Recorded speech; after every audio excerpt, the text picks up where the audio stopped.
I'm going to do a quick video to diagnose this front. This is a brand new part, this actuator for the front differential.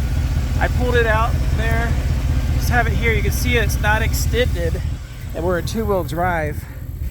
And I'm going to go ahead and go to four-wheel drive low, and you can hear it when it goes in. In fact, I'll just kind of move it in reverse here just a second, and then put it neutral. Sometimes it takes a little while for this thing to shift over, and then let's just give it a second. Back to neutral.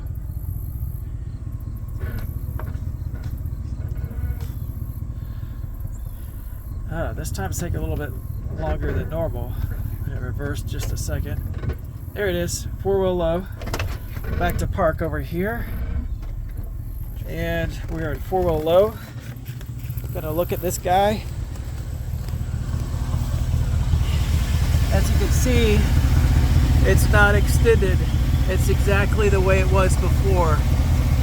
So is this a faulty part? It's the question. It's brand new. I ordered to replace another one.